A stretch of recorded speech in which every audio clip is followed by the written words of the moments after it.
আমরা সবাই মিলিত হয়েছি এই সন্ধেবেলায়। আজকে 15ই আগস্টের দিন এবং এই শুভ দিনে আমাদের এই মিলন মেলার একটা অন্যতম আকর্ষণ আছে। সেই আকর্ষণের কারণ যেটি যে আমরা সবাই মিলে যে উদ্দেশ্যে কলম ধরেছিলাম, আমাদের যা কিছু পঠন অভিজ্ঞতা, যা কিছু পড়েছি আমরা, ডক্টর অশোক কুমার মিশ্র আমার বাবার বই, তার যে নানান বিষয় নিয়ে তিনি যে বই লিখেছেন, সেই নানান বিষয়কে আমরা এক একজন এক একটা দিক নিয়ে আমরা আলোচনা করেছি এবং সেই আলোচনাকে আমরা দুই মলাটের মধ্যে তুলে ধরার চেষ্টা করেছি। তো সেই বই আমাদের হাতে এসে উপস্থিত হয়েছে। আমরা সবাই মিলে সেই বইয়ের উদ্বোধন করব, আর সেই অনুষ্ঠানেরই শুভ সূচনায় উদ্বোধনী সঙ্গীত করবে দেবপমা মিশ্র বিশ্বাস।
আমরা এবার যার বিবিধ গ্রন্থ নিয়ে আমরা লিখেছি তার দু কথা শুনে নেব তার কাছে, যে তিনি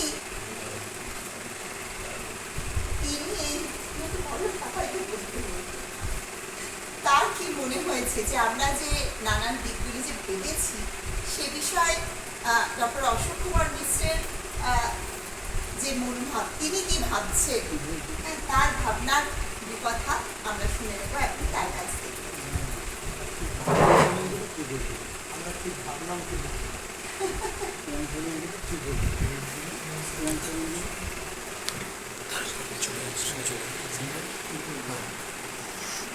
এই বইটা যখন প্রকাশের পরিকল্পনা করা তখন আমার মনে একটা ভাবনা কাজ করেছে যে দীর্ঘদিন ধরে প্রায় ৮০খানা বেশি বই লেখা হয়ে গেছে। তার মধ্যে যে বইটা প্রকাশক এসে পৌঁছেছে এখন বিকাশ লেখা বিকাশ। আমার হঠাৎ মনে হলো যে আমার নিজেরই অনেক সময় মনে থাকে না যে কোন বইটা আমি লিখেছিলাম। ফলে বিস্মৃতি মানুষের স্বাভাবিক ধর্ম। এককালে যে লেখাগুলো এত কষ্ট করে লেখা হয়েছে এবং মনে হয়েছে যে পৃথিবীর আর কিছু না থাকলেও, পৃথিবীও যদি না থাকে এই বইটা থেকে যাবে কোথায়। কিন্তু ক্রমে ক্রমে যত বয়স বাড়ছে তত বুঝতে পেরেছি পৃথিবীতে কিছুই থাকে না। ওই বালির উপর একটা দাগ থাকে, জল আসে, জলের ঢেউ এসে সেটাকে মুছে দিয়ে চলে যায়। বুঝতে যাতে একটু কষ্ট হয় সেই জন্য এই ভাবনাটা যে আমার এই বইগুলো যারা পড়েছেন এ পর্যন্ত বা যারা সেগুলো নিয়ে কিছু না কিছু কাজ করেছেন তাদের মনে কিরকম দাগ কেটেছে এটা আমার একটু জানা দরকার। প্রকাশক রয়েছে, সে জানাতে পারে যে আমার বই অন্তত ৫টা, ৬টা, ৮টা, 10টা, 12টাও এডিশন হয়ে গেছে এক একটা বই।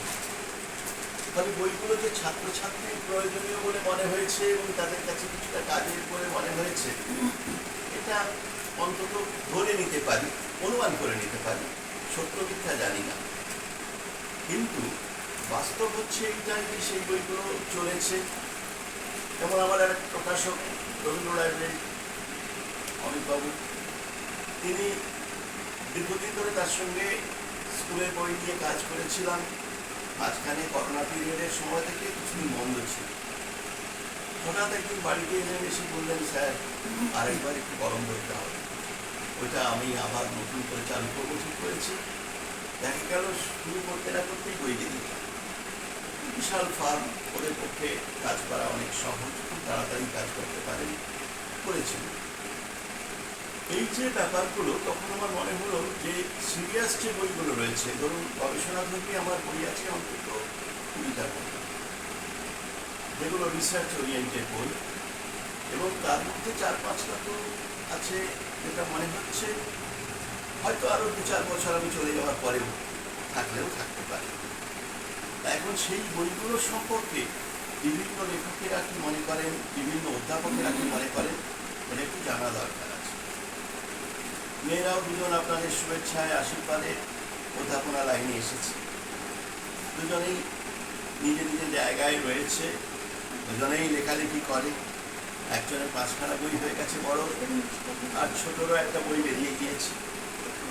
সুতরাং ওরা যখন বললো আমরা একটা সংকলন করবো, তখন আমি বললাম ঠিক আছে, আমি যোগাযোগগুলো করিয়ে দিচ্ছি। তখন আমি বিভিন্ন অধ্যাপকদের একটা নামে লিস্ট করে দিলাম। এখানে যারা এসে পৌঁছে গিয়েছে, উষাপতি আমার দীর্ঘকালে সবাই অনুযোগ, কেউ আমার চেয়ে বয়স্ক এখানে নেই, সবাই অনুযোগ, যদিও রিটায়ার করে গেছে সব।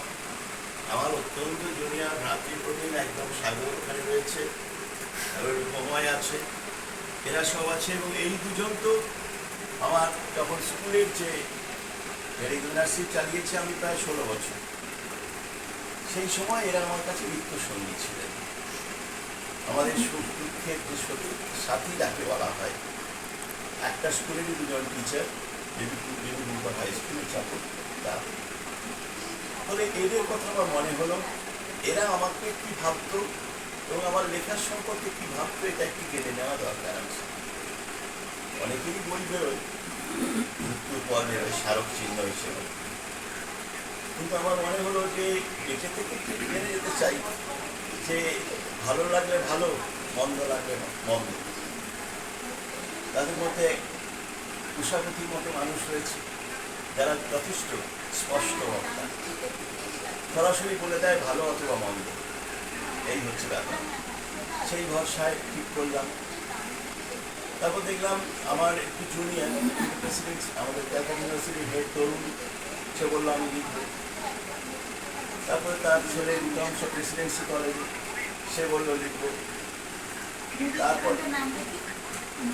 তারপর এরা সবাই মোটামুটি ভাবে লেখার ক্ষেত্রে আগ্রহ প্রকাশ করে।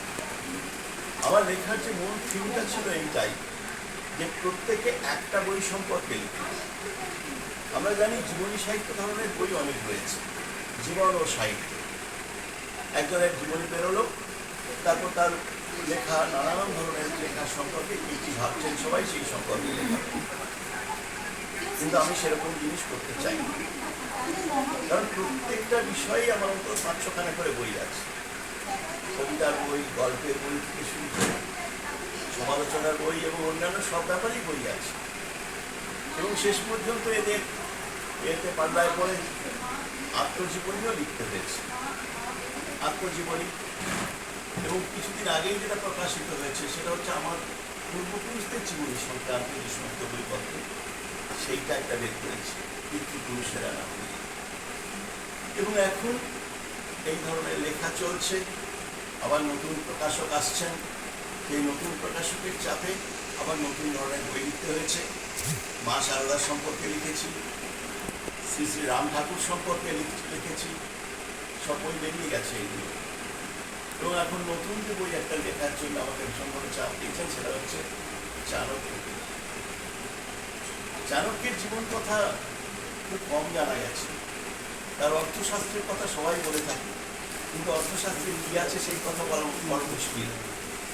সেই জায়গাটা আমি যথাসাধ্য চেষ্টা করেছি তার সেই অর্থশাস্ত্রের সম্পর্কে খানিকটা অন্তত নোটস দিতে, যাতে অর্থশাস্ত্র মানে কেবল ইকোনমিক্স বই নয়, সেখানে জীবন, জীবিকা, সমাজ, বিভিন্ন জিনিস সম্পর্কে তিনি কি মনে করতেন এবং কীভাবে সেই বিষয়টাকে তিনি তুলে ধরার চেষ্টা করেছেন, সেই ব্যাপারটা একটু তুলে ধরার চেষ্টা করে চলেছি, কতটা সফল হবো জানি।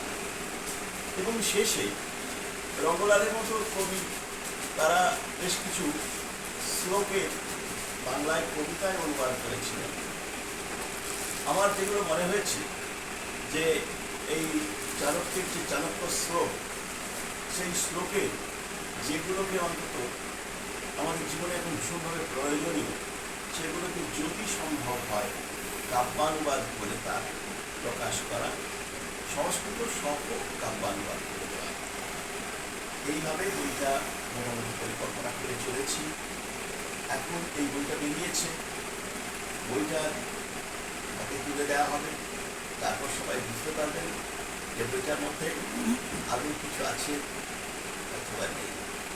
সবাইকে ধন্যবাদ জানাচ্ছি আমি আমার এই বইটা প্রকাশে একটা মুহূর্ত তৈরি করার জন্য, এবং বিশেষভাবে আমাদের যারা এসেছেন এখানে এই মুহূর্তে যারা উপস্থিত তারা, এবং যারা আসতে পারেননি, বলেছিলেন আসবেন, হয়তো আজকে 15ই আগস্টে তিনি ভীষণভাবে ব্যস্ত করে করেছেন, যে কারণে আসবেন বলেও আসতে পারেন, বা যারা পথে আসছেন সবাইকে ধন্যবাদ জানাচ্ছি। আমার একটা উৎসাহ থেকে একটু জিজ্ঞাসা, সেটা একটু অনুমতি দিয়ে বন্ধ করে দিচ্ছি। আপনি আমার এটাই আপনার কাছ থেকে যখন শুনছিলাম, বা আপনার আগে যখন বই প্রকাশ হচ্ছিল সারদা চরিত যে বইটা, রামকৃষ্ণদেবের উপর আপনি বই এখন মানে সারদা মায়ের উপর বইটা মানে রামকৃষ্ণদেবের উপর বইটা আপনি মানে হবে বা আপনি ভাবছেন? পাবলিশার চাইলে হবে, কারণ এমনি রামকৃষ্ণদেবের উপর অনেকগুলো টুকরো লেখা দিয়েছে, এগুলো পত্রপত্রিকায় প্রকাশিত হয়েছে, কিন্তু সেগুলোকে গুটিয়ে এখন এক জায়গায় করবো, এটা প্রকাশ মানে এটা আমাদের একটা মানে বিষয়ত আমার একটা চাওয়া রইলই আপনার কাছে। না, আমরা মানে বক্তব্য শুনতে শুনতে আমরা জানিও, এবং বাবার যে আগামী যে লেখার যা কিছু আমরা পরিকল্পনা শুনলাম, সাগর স্যারও বললেন আরও কিছু।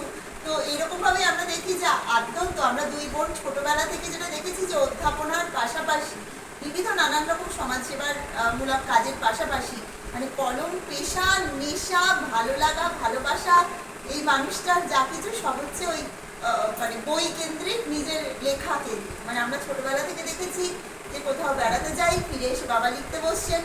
মানে আগে এই টেবিল এবং এখন ওই টেবিল, মানে দুপাশে দুটো টেবিল হয়েছে, কারণ এখন তো আমরা মানে ডিজিটালাইজড হয়েছি, ফলে এখন বাবার সব লেখাই কিন্তু কম্পিউটারে হয়। হ্যাঁ, সব কম্পিউটারেই, বাবা কিন্তু কম্পিউটারেই লেখে। মানে আমার জ্ঞান হওয়া থেকে আমরা দুই বোনে যেটা দেখি যে বাবার সবসময় প্রুফ আসছে, বাবা লিখছেন এবং বাবার নতুন নতুন প্রুফ আসছে, এই বিষয়টার সঙ্গে আমরা ছোটবেলা থেকে খুব হ্যাবিচুয়েট এবং বাবার বই পড়ে আমরা বড় হয়েছি। আর আমি যেহেতু বাবারই সাবজেক্ট বাংলার, ফলত মানে বাবার বইগুলোই আমার একটা বলা যায় আমার মানে মূল উৎস। তো সেই জায়গায় দাঁড়িয়ে বাবার বইগুলোকে যে আমরা দুই বোনে মিলে এইভাবে সম্পাদনা করার একটা সুযোগ পাবো, এটা আমাদের কাছেও একটা ভীষণই আনন্দের, আমাদের একটা গর্বের এবং বাবার প্রতি একটা শ্রদ্ধার জায়গা তো অবশ্যই। তো যাই হোক, আমরা এবার একটু সবার কাছ থেকেই তারা এই কাজটা করতে গিয়ে বা আমাদের এই কাজটা কতদূর মানে এটা তাদের কি মনে হয়েছে এটা আমরা একটু জানতে চাই। প্রথমে আমি সভাপতি স্যারকেই বলি। বিষয়টা হচ্ছে ডক্টর অশোক মিশ্রের সঙ্গে আমার কতদিনের পরিচয় উনিও বলতে পারবেন, আমিও বলতে পারবো। মোটামুটি 8-এর দশক, গত শতাব্দী তখন থেকে পরিচয়। তারপরে বিভিন্ন কারণে বিভিন্ন যোগাযোগ, তারপরে এই ধরনের একটা কাজ যখন চিন্তা ভাবনা শুনলাম, একটা রাস্তায় ওনার সঙ্গে দেখা হয়েছিল, বাজার চলতি কত দেখা হলে নিজেদের মধ্যে যখন কথা হয়, উনি বললেন, উনি আমাকে ভাইয়ের মতনই বরাবর দেখেন, উনি আমার থেকে বোধহয় 2 বছর কি 3 বছর সিনিয়র, আমি জানি না। সেই সিনিয়রিটি জুনিয়রিটিটা আমরা ঠিক মিলিয়ে রাখতে পারি, একটু এদিক ওদিক হয়ে যায়। তারপরে একটা সময় বিএড করতে গেছিলাম, তখন আমি রিসার্চ করি, তখন ওনার মিসেস আমার পাশে বসে আছে। তা আলাপ করতে করতে গল্প করতে করতে শুনলাম বেলঘরিয়া ইত্যাদি ইত্যাদি, আব্দুল লতিফ চিত্তার, আপনি অশোক দাসী অশোক দাকে আমার কথা বললেন, সব ঠিক আছে। সেই দিক থেকে একটা ব্যক্তিগত পারিবারিক ব্যাপারগুলো রয়ে গেছে এতকাল ধরে, 86-87 সালের কথা সেটা। কিন্তু যখন ওনার বই নিয়ে কিছু লিখতে হবে, ওনার সব বই পড়েছি আমি, এই দাবি করতে পারবো না। এবং পাঠকের চোখে দেখা বা সমালোচকের দৃষ্টিতে দেখা, এই ভাবনাগুলো ঠিকঠাক সবসময় কাজ করেনি। প্রয়োজনের তাগিদে একটু করেছি, বেরিয়ে গেছি। আবার যখন একটা বইয়ের উপরে ক্রিটিসিজম কিছু করতে হবে, তখন আমি ওনাকে মানে মৌখিকভাবে বলেছি। আর এখানে বিকাশ আছে এটাও জানিয়ে রাখি, আমি বলেছি আমি আপনাকে চিনি বা আপনার সঙ্গে পরিচয় আছে, আমার লেখায় কোথাও বেরোয়নি। আমি আপনার লেখাকে বুঝি, আপনার কলম দিয়ে যা পেয়েছি, সে আপনাদের ইন্টারভিউতে যা পেয়েছি, সেগুলো আমার কানেকশন আছে, আমি আমার মতন করে লিখেছি। সেই দিক থেকে এরকম একটা লেখা লিখতে পেরেছি, সেটা আমি কিতাব খবর করছি। উনি আমাকে বলেছিলেন, ভাই তাহলে লিখবো। আমি বলেও ছিলাম যে আমি এইরকমই লিখবো, কিন্তু কী লিখবেন আমি বলে এই বইটা এখন নাড়াচাড়া করছি, কারণ আমার সাহিত্যের রূপনীতির উপরে একটা কাজ চলছে আবার। তো আমি মনে তাহলে ওই বইটা দিয়েই করবো, ওখান থেকে আমি হেল্প করে নিচ্ছি। না ছোটো বইটা বড়োটা পুরোই আমার কাছে আছে, দীর্ঘদিন ধরে আছে। যাই হোক, আমি ওনার সম্পর্কে একটা কথাই শুধু বলবো, আমার যেটা মনে হয়েছে, উনি একটু ভিন্ন ধর্মী লেখক। তার লেখায় এত বৈচিত্র্য, মানে লেখার বিষয় নিয়ে, কোন বিষয়ে লেখেন নিয়ে এটা একটা গবেষণার বিষয়, ওটা নতুন গবেষকরা ভেবে ভেবে দেখবেন। এবং এই যে বইটা বেরোলো আজকে, সেই বইটাও একটা নতুন রকমের, কারণ আমারও তো জানা নেই যে আমার পাঠক আমার বইগুলোকে কোন চোখে দেখছে, এই অ্যাঙ্গেল থেকে বিচার করা এই ধরনের বই আছে বলে আমার জানা নেই। সেই অর্থে একটা আমাদের বাংলা সাহিত্য ধারা একটা নতুন সংযোজন, এই জন্য ওনাকে ধন্যবাদ। আর আমার লেখার মধ্যে আমি ওনাকে ব্যক্তিগতভাবে বলেছি যে এই জায়গাগুলো আপনি ভাবুন, আপনার কাছ থেকে ডিমান্ড করছে, আমার লেখার মধ্যেও আছে, আপনারা যদি ফুটিয়ে পড়েন তাহলে পাবেন। তো সেরকম নিশ্চয়ই উনি ভাববেন এবং উনি আরও বহুদিন ধরে ভালো কিছু দিয়ে যান। আর আপনি যেটা বলছিলেন, আমাদের মৃত্যু তো নিশ্চিত, সবাই জানে, সবাই মরবে, জন্মেছি যখন মরবই। তো পরে কী হবে ভাবার দরকার, আপনি যা পারেন লিখে যান, আমাদের জন্য দিয়ে যান, আমরাও যে কদিন পারবো ততদিন নিয়ে যাব, পরবর্তী প্রজন্ম যা করার করবে। সবাইকে ধন্যবাদ, এইটুকু। আমি স্যারের একটা অন্য একটা বিষয় আমি বলতে চাইছি। মানে স্যারের তো একবার আমি যখন প্রথম ভৈরবকান্দি কলেজে জয়েন করি, তখন স্যারকে প্রথম আমার প্রিন্সিপাল স্যারের হাতেই আমাকে তুলে দেয় যে একটু বুঝিয়ে দিতে হবে। তখন আমি যেটা কালে কালে অনুভব করেছি যে স্যার এত সময় নিয়ে এত বই লিখে, আমি বারবার এটা প্রশ্ন করেছি, স্যার প্রেজেন্ট আছে, মানে আমি বলতাম যে আপনি এত সময় কোথায় পান, মানে এত যে আপনার বইয়ের সম্ভার, এত সময় কোথায় পাই? তা আমাকে উনি এইটা বলতেন যে তুমি লেখা শুরু করো, দেখবে ঠিক সময় বেরিয়ে যাবে। এই যে একটা রাস্তা বলে দেওয়া, পরে পরে আমি নানা সময় নানা আমাদের প্রয়োজনে লেখালেখি করেছি, যেটুকু পেরেছি সময়ের অবকাশে। তখন আমি দেখেছি সত্যি যদি কারো খুব ইচ্ছা থাকে বা তার যদি লেখার প্রতি একটা ভালোবাসা থাকে, তাহলে কিন্তু সে কিছু না কিছু লিখতে, হয়তো এক বছরে স্যার হয়তো 4টে বই লিখলেন, হয়তো একটা আর্টিকেল লেখা যেতেই পারে। মানে এইটা আমি কিন্তু আমার মনে হয়েছে যে স্যার যেটা বলছেন এটা কিন্তু ভেবে দেখার দরকার আছে। হয়তো আমরা জীবনে অনেক সময় অনেক সহজ কথা পাই, যে সেই কথাটাকে আমরা একটু তলিয়ে দেখতে হবে। মানে প্রতিটা ভাবনার মধ্যেই কারো না কারো দীর্ঘদিনের একটা অভিজ্ঞতা আছে, সেই অভিজ্ঞতাগুলোর কিন্তু বিন্দু বিন্দু মুক্তের মতো। ওইগুলো কিন্তু আমাদের সঞ্চয় শুধু করলে হবে না, তার ব্যবহারযোগ্যতা কিন্তু অবশ্যই জানা চাই। আমি দীর্ঘদিন প্রায় 10 বছরের উপর স্যারের সঙ্গে কাজ করতে পেরেছি, এটা আমার সৌভাগ্য যে ওনার বইপত্রের সঙ্গে আমার যোগাযোগ তো ছিলই আমার ছাত্র জীবনে। কিন্তু আমি ওনাকে কর্মজীবনে পেয়ে আমার উপকার হয়েছে, আমি অনেকটা পড়াশোনার মধ্যে কিন্তু ঢুকতে পেরেছিলাম। উনি এতটাই লেখেন, আর আমাদের কলেজে যখন ন্যাক এসছে তখন স্যারের বই রয়েছে, মানে টেবিলের সামনে অনেকটা অ্যাসেসমেন্ট করতে এসছে, তারা এত বই স্যার নিয়ে টেবিলের সামনে রেখেছে, সেখানে আমাদের 2-4টে লেখাপত্র আর্টিকেল রয়েছে পাশে রেখেছি। তখন আমি সত্যিই আজকে আমি স্বীকার করছি যেটা আমার নিজেরই খুব খারাপ লাগছে যে আমাদের আরও একটু লেখাজোখার দরকার আছে। কলেজে চাকরি করে মানে একটু পড়াশোনার সঙ্গে অ্যাটাচমেন্ট একটু গভীরভাবে থাকাটাই উচিত, শুধু সংসার ধর্ম করলেই হবে না। এটা একটা বড় দিক মানে আমার মনে হয়েছে। কিন্তু এখনও যে আমি খুব লিখে উঠতে পারছি তা নয়, আমার একটা বই হয়তো আগামী দিন খুব তাড়াতাড়ি হয়তো বার হতে পারে। হ্যাঁ, সেটাও ওই অনুপ্রেরণার পেছনে স্যারকে আমি খুব কাছ থেকে ভালোবাসি বা দেখি বলে এই একটা কাজ আমার ভেতর পড়ে এখন। আর স্যারের বইপত্র তো নানা বইপত্র আমি সৌভাগ্যবশত পেয়েছি নানা সময়। স্যার লিখেছেন যে আমাকে বলে দেখো এই বইটা আমি আমার লিখতে বার হয়েছে, তুমি একটু দেখো। কিছু কিছু বই আমি জোর করেও নিয়েছি যে আপনাকে দিতেই হবে এই কপিটা, এবং সেই সূত্রে পড়া হয়েছে। এটা হলো আমার একটা অতিরিক্ত প্রাপ্তি, অনেকের তো এটা সম্ভব হয় না। আপনি একজন মানে সত্যি মানে একটা দীর্ঘ সময় ধরে লিখে আসছেন, এবং দিনে দিনে ওনার লেখার মধ্যে তার যে মানে বৈচিত্র্যময় ভাবনা। আমি তো লাস্ট যখন ওনার সারদা চরিত্র বার হয়েছে, আমি বইটা সৌভাগ্যবশত কলেজে বসেই দেখছিলাম ওনাকে। তখন আমি বললাম যে আপনি কিন্তু বেড়াতে গেলেই একটা করে বই লেখেন ফিরে এসে, আবার তার পাশাপাশি এইরকম আপনি সারদা চরিত্র লিখে ফেলছেন, তার মানে আর তো কিছু লেখার তেমন কিছু রইল না। মানে এই যে নানা দিকটাকে উনি ভাবনা চিন্তা করে আগামী প্রজন্মের জন্য লিখে যাচ্ছেন, সত্যি এটা প্রশংসার যোগ্য। যতটুকুই করা হবে আমার মনে হয় কম করা হবে। আমি ঈশ্বরের কাছে প্রার্থনা করি উনি দীর্ঘায়ু পান এবং সুস্থ থাকেন, এবং আগামী দিন মানে আমাদের আগামী প্রজন্মের জন্যে আরও অনেক অনেক কিছু দিয়ে যান। সবাইকে আমার মানে আন্তরিক কৃতজ্ঞতা জানাই যে আপনার সঙ্গে আমার স্যারের এই অনুষ্ঠানে আসতে পেরে মানে যোগাযোগ হলো এখানে। তো আমি এইটুকুই বলবো। স্যারকে অনেক ধন্যবাদ। সাগর স্যারকেও মানে যেহেতু সবার সাথেই পরিচিতি সেই অনেক আগে থেকেই আর কি, ছোটোবেলা থেকেই সাগর স্যারকেও আমরা মানে আমি দেখছি আর কি। হ্যাঁ, এবং স্যার যে কথাটা বলছিলেন যে ওই বইতে তো শুধু থাকলে হবে না, সেটা মাথায় নিতে হবে আর কি, যে গ্রন্থগত বিদ্যা আর পরহস্তগত ধন, নহে বিদ্যা নহে ধন হলে প্রয়োজন।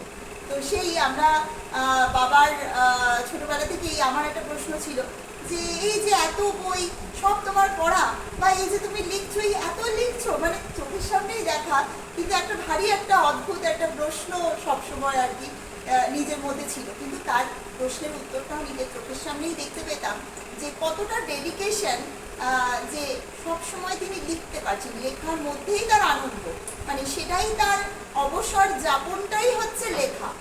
তার মধ্যেই মনে হয় তিনি তার সেই মনের প্রশান্তি সেটা খুঁজে পান আর কি। তো যাই হোক, আমি আরও আমাদের মানে ছোটোবেলা থেকে যাদেরকে চিনি, নিরঞ্জন স্যারকে একটু বলবো যে জেঠু আর কি, সেই জন্য তাকাচ্ছেন আমার দিকে। হ্যাঁ, তো আমি একটু বলবো যে আনুষ্ঠানিকতার মধ্যে হলেও আমরা তো একটা বেশ বৈঠকি আড্ডার মধ্যে দিয়ে আজকে এই বইয়ের উদ্বোধনে সবাই মিলিত হয়েছি। যদি আপনি কিছু বলেন যে এই বইয়ের কাজ করতে গিয়ে আপনার কেমন মনে হয়েছে? এই মিশ্র পরিবারের সঙ্গে আত্মিক যোগাযোগ কবে থেকে হয়েছে আমি নিজে খেয়াল করতে পারছি না। ওনার সঙ্গে ব্যক্তিগতভাবে আমার পথে ঘাটে প্রথম পরিচয়। এই পরিচয়ের কথাটা কিন্তু আমি আমার লেখার মধ্যে কিছুটা উল্লেখ করতে পেরেছি। আর এই দুই মেয়ে আমাদের খুব আদরের, খুব কাছে। ছোট্ট একটা উদাহরণ দিয়ে বলছি, এর বিয়ের অনুষ্ঠানে ও সাজুগুজু করে যখন বসেছে, একটু শোনো কি না, আমাকে একটা মাজা নিয়ে এসে দাও তো, গলাটা শুকিয়ে গেছে। কিছু জল খেতে গেলে লিপস্টিকটা উঠে যাবে, একটা স্ট্র কিন্তু নিয়ে আসবে। এই যে আন্তরিকতা, সেটা কিন্তু আজকেও ভোলার মতো নয়। দ্বিতীয় ছোট মেয়ে, আমরা এখানে দীর্ঘদিন কাজ করেছি, ওর একটা আবদার ছিল, আরে জেঠুরা বাইক থেকে খেয়ে আসবেন কেন, আমাদের সঙ্গে খেতে পারে না? সেই খাওয়ার যে টেবিলে বসলাম একসঙ্গে, আর শুধু একটা দুটো ব্যঞ্জন হলে হবে না, 4-5 রকমের ব্যঞ্জন ছাড়া চলবে না। এই যে আন্তরিকতা বা পারিবারিক একটা সম্পর্ক, সেটা আজও ভুলতে পারি না। বেলগুড়িয়ার সঙ্গে আমার একটা আর্থিক যোগাযোগ আছে, আমার মামা বাড়ির পাশেই, ডক্টর মিশ্র খুব ভালো করেই জানেন। সেই সূত্রে আমার যাতায়াত ছিল। আবার এখন এই কাজের সূত্রে, মানে খাতা দেখা, স্কুটিনি, অন্যান্য, আমি যখন পঠন পাঠনের সঙ্গে যুক্ত ছিলাম, মিশ্র স্যারের কাছে আসতাম, বলুন সামনের বছরের জন্য কোন কোন প্রশ্নগুলো ছেলে মেয়েদের পক্ষে উপযোগী, একটু সাজেস্ট যদি করেন খুব ভালো হয়। এইগুলো খুব সহযোগিতা করেছেন। এই যে বাড়িতে আমরা বসে রয়েছি, বাড়ি তৈরির আগে যখন শীতলা মাতা লেন না থাকে, ওইখানে যখন শীতলাতলা লেন, ওখানে যখন থাকতেন, যেতাম আমরা, কাজ করতাম, তখন মাঝে মাঝে আসতাম, কাজটা কেমন দেখাশোনা হচ্ছে, বালি পড়ে রয়েছে, নোংরা হয়ে রয়েছে চারদিকে। আবার এই ছোটো মেয়ে একদম আমাদের কাছে কোলের কাছে বসে বলতো, জেঠু তুমি আমাকে আমার ড্রয়িংয়ে যদি গুড না দাও, তোমার কিন্তু কাজ করতে দেবো না। আজকে ওর সামনে বলছি। এগুলো আমাদের ছিল আত্মিক যোগাযোগ। এইভাবে এছাড়া বিশ্ববাবু কলম তো ক্ষুরধার, যে কোনো বিষয়েই উনি লিখতে পারেন। ওনার লেখার স্টাইলটা এখন তো বড় মা বললেন, আমি বড় মা বলি আর ছোটো মা বলি, এখন কম্পিউটারে। বিশ্ববাবু হচ্ছেন বালিশের মুখে বালিশ দিয়ে শুয়ে শুয়ে লিখতেন, রূপও দেখতেন শুয়ে শুয়ে। এটা আমি দীর্ঘদিন দেখেছি। এখন আধুনিকতার যুগ, ডিজিটালাইজেশন হয়েছে, উনি করছেন। আমি ঈশ্বরের কাছে প্রার্থনা করি ওনার যে অগ্রগতি কলমে, সেটা আরও ধারাবাহিকভাবে উন্নতি করুক, আমরা পুষ্ট, সমাজ পুষ্ট, সাহিত্য পুষ্ট, এই প্রত্যাশা জানিয়ে আমার সকল শেষ করছি। ধন্যবাদ। সত্যি তাই, মানে ডিজিটালাইজেশনের যুগেও বাবা যেভাবে নিজের লেখার শৈলীকে ডিজিটালাইজ করেছেন, আমারই মাঝে মাঝে অবাক লাগে। কারণ আমি নিজে লিখতে গেলেও আমার মনে হয় যে না, কলমটাই মনে হয় বেশি ইয়ে হবে। কিন্তু বাবা আমাকে বোঝান যে তাতে এডিটিংয়ের অনেক সুবিধা হয়, আরও নতুন তথ্য, মানে যখনই নতুন আরও ভাবনা আসে, সেখানে অ্যাডিশন অল্টারেশন করা যায়। আমি এবার একটু বলবো গোপাল স্যারকে দু কথা বলার জন্য, এই কাজে তার কি অভিজ্ঞতা বা তার কি ভাবনা। শুভ সন্ধ্যা সবাইকে, আমার আন্তরিকতা। খাতা দেখতে এসে দাদার সাথে আলাপ, দাদাই বলি, তারপর আস্তে আস্তে সম্পর্ক তৈরি হলো। স্কুলে পড়াতে পড়াতে ওনার বইগুলো হাতের কাছে পেলাম। আমি একটা জিনিস দেখেছি, বাজারে অনেক প্রকাশকের বই আমি পেয়েছি,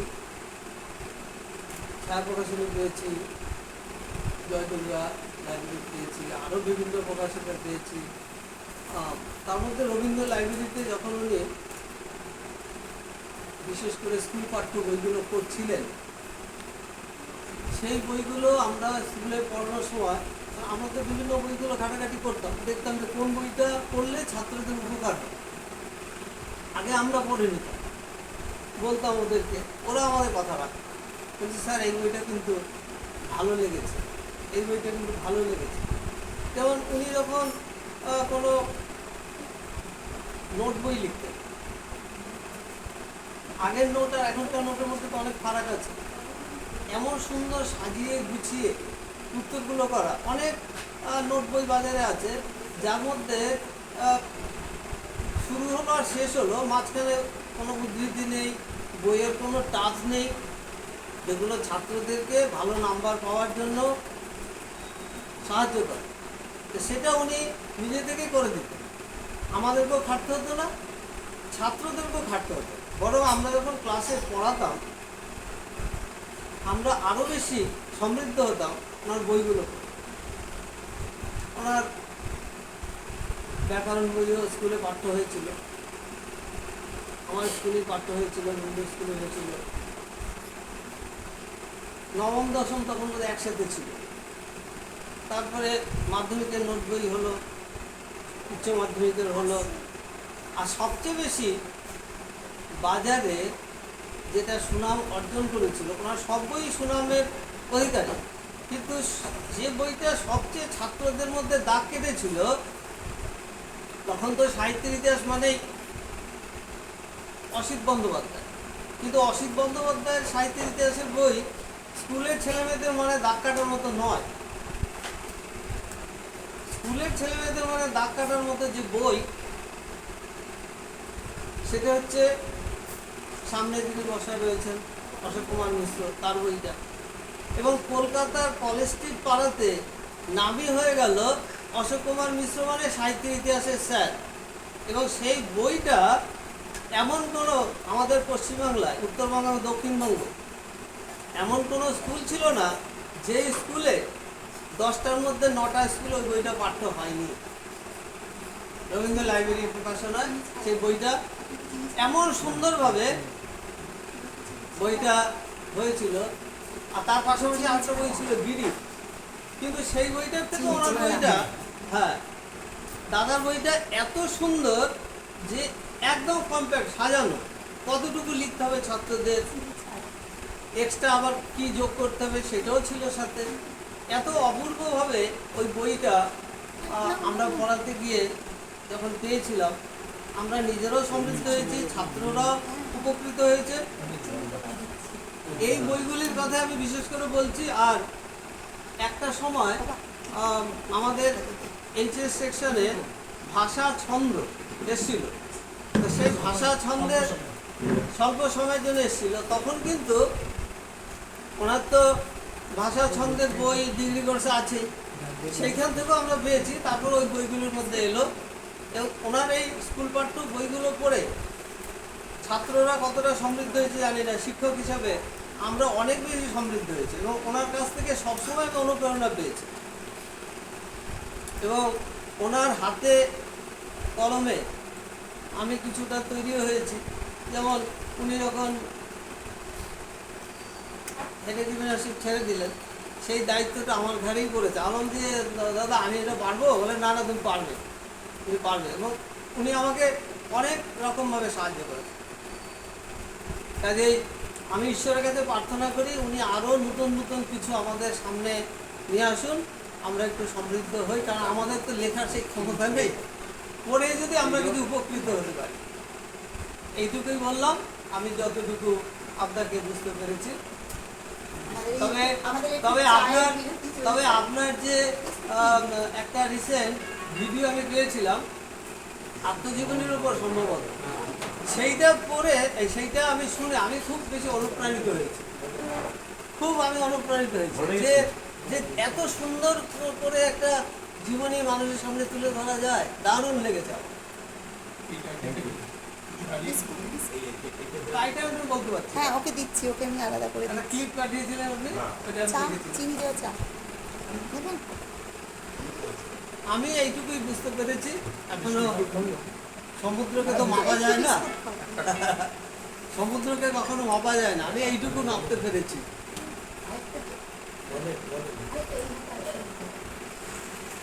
আমরা একটু চায়ের বিরতি করে দিচ্ছি আর কি।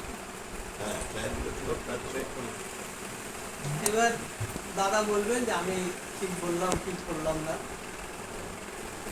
ব্যাপারটা বলে এটা আমার নিজস্ব। ঠিক ভুলের ব্যাপার তো নেই। তুমি আমাকে কিভাবে দেখেছো ওটা তোমার চোখ দিয়ে কি বলছে? এটা ঠিক ভুল করার অধিকারই আমি নেই। মানে তবে হ্যাঁ, লেখার ব্যাপারটা এটাই যে বাবা মানে এসে আমার ক্ষেত্রেও একই রকম যে প্রতি মুহূর্তে হ্যাঁ লেখো লেখো, হ্যাঁ ভালো হচ্ছে, মানে এই উৎসাহটা না মানে প্রথম ক্ষেত্রে মানে ভীষণই ইয়ে করে, যে কারণ প্রথমে যেটা হয় কলম ধরতে তো হ্যাঁ। সবারই একটা প্রথম অসুবিধা হয় না, তো সেখানে এই উৎসাহগুলো কিন্তু কলমটাকে শক্ত করতে খুব সাহায্য করে। আসলে হয়টা কি মানে কোনো কিছু আমরা, আমার যেটা মনে হয় এটা আমার ব্যক্তিগত মনোভাব, যে কোনো কিছু মানে অনুভব করা, প্রথমে অনুভবকে করতেই হবে, তার পাশাপাশি সেটা অনুভবের পাশাপাশি তার যার সঙ্গে আমরা অনুভবটা করছি, যার জন্যে বা যার উদ্দেশ্যে, তার সঙ্গে যদি অ্যাটাচমেন্ট থাকা যায় তাহলে সেটা একটা পরবর্তীকালে বাস্তব হয়, মানে অনেকটা জানা যায়। আর মাঝে মাঝে